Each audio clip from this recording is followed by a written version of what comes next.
Welcome to The Explainer. Today, we're doing something really fascinating. We're going to walk through a comprehensive literary critique of modern Maithili children's literature, basing our analysis entirely on the rigorous editorial frameworks found in the Videha Maithili Sheshu Utsav anthology. So this isn't just a basic look at what kids are reading. It's actually a profound critical look at how literature is being actively evaluated right now to preserve a rich yet highly threatened language. Here is what we'll be looking at today. We'll start with the roots of storytelling, then dive into the critical framework being used. After that, we'll examine the linguistic challenges, do a couple of specific reviews on authors Preeti Thakur and Jagdish Prasad Mandal, and finally, wrap up by looking at the future of the Maithi language. All right, part one, the roots of storytelling and the ancient origins of children's literature. It's really incredible to think about how the tradition of shaping young minds has evolved over millennia, right? I mean, we're talking about a massive shift over time.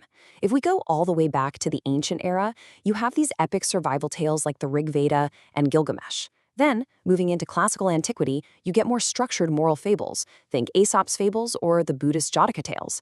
By the time you get to ancient India, texts like the Panchatantra and Hitopadesha really set the gold standard for blending moral education with highly engaging animal stories.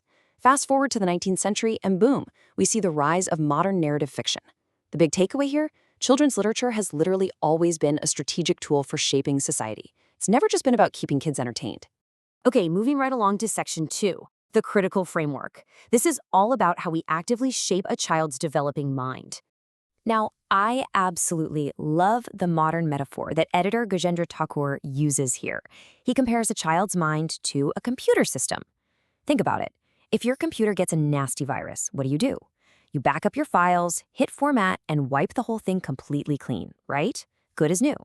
Well, a child's mind can also get infected by quote-unquote viruses, meaning harmful literature, bad biases, or regressive ideologies. But here is the kicker. A child's mind doesn't have a format button. Once those harmful ideas take root, you can't just easily erase the damage. And that puts a massively heavy responsibility on the people actually writing and publishing this literature. Because of that heavy responsibility, any book that actually passes the modern critic's test has to meet some seriously strict criteria. First off, it absolutely must promote universal human values. It also has to strictly and actively avoid any traces of casteism or communalism. The critics really want to leave those historical burdens entirely in the past. It's also got to prevent the spread of superstition by weaving modern science and social sciences naturally into the narrative. And at the end of the day, it needs to provide healthy entertainment without leaning into any kind of ideological extremism. Basically, the literature needs to safely guide the reader, not just distract them. Let's head into section 3, linguistic challenges, and take a look at the actual crisis currently facing the Maithili language. There's this beautiful poetic quote from the celebrated poet Chandaja. He described the effort it takes for a non-native speaker to master the depths of Maithili as being like a small bird trying to drink the ocean. Wow, right? It perfectly captures just how incredibly difficult the language is perceived to be.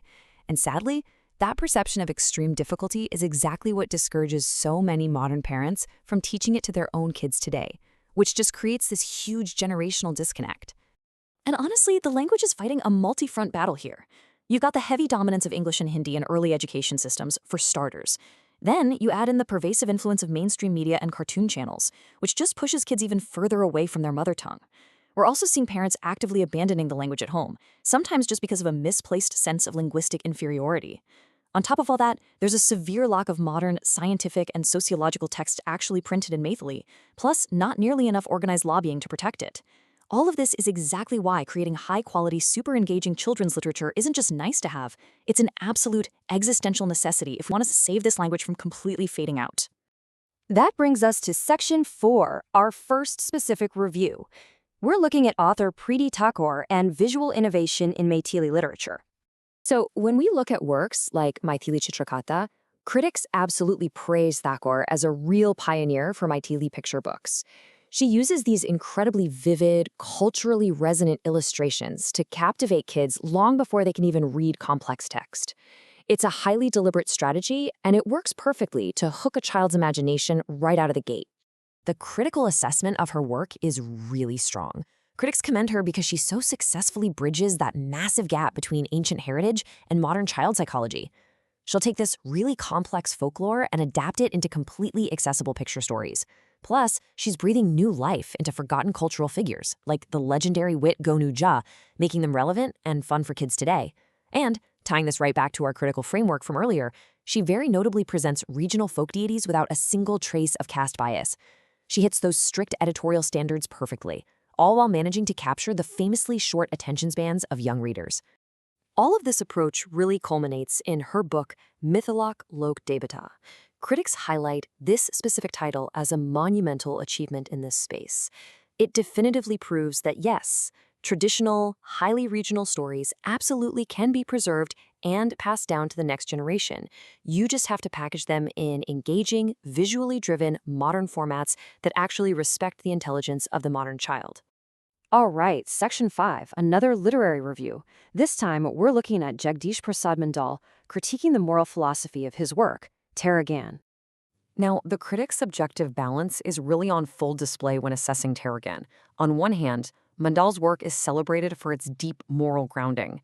It successfully incorporates Dr. Ramanohar Lohia's socialist ideals, and it really echoes the simplicity of Swami Vivekananda's Raj Yoga. But on the other hand, the critics absolutely pull no punches. They heavily critique the work for lacking a genuine understanding of child psychology. Basically, it completely misses the vital humor, satire, and playfulness you really need to engage a kid's mind. At the end of the day, they deemed it just way too philosophically dense for its intended young audience. The reviewers even emphasize this critique by bringing up that famous warning from the English poet Alexander Pope: "A little knowledge is a dangerous thing." They use this to point out that trying to teach complex philosophical or socialist frameworks to young kids without the right psychological framing or an actually engaging narrative can be totally ineffective. In fact, it might even backfire and alienate the child from reading altogether, which obviously does way more harm than good for the cause of language preservation. And finally, Section 6, the future of Maithili and how we actually preserve this language for the next generation. So what's the game plan? The overarching consensus among the critics is super clear and totally actionable. First, as they say, charity begins at home. Parents absolutely have to get over their hesitations and actually speak Maithili with their kids. Second, the literature itself has got to evolve. It needs to seamlessly blend fun entertainment with modern science, instead of just constantly relying on ancient myths. They also heavily stress the urgent need to adopt distance learning and internet tech to get the language out to a much wider audience. Plus, writers have to maintain linguistic integrity, meaning they need to use correct but simplified grammar that a kid can easily grasp. And maybe, most importantly, authors have to remember to write for a child's enjoyment, not just talk about heavy moral philosophy at them. I want to leave you with this really provocative final thought derived straight from the anthology's editors. It's a crucial question we have to ask about any book we hand down. Is the literature we're giving our children secretly promoting outdated superstitions, or is it truly teaching enduring, universal human values? Because remember, those little minds don't have a format button.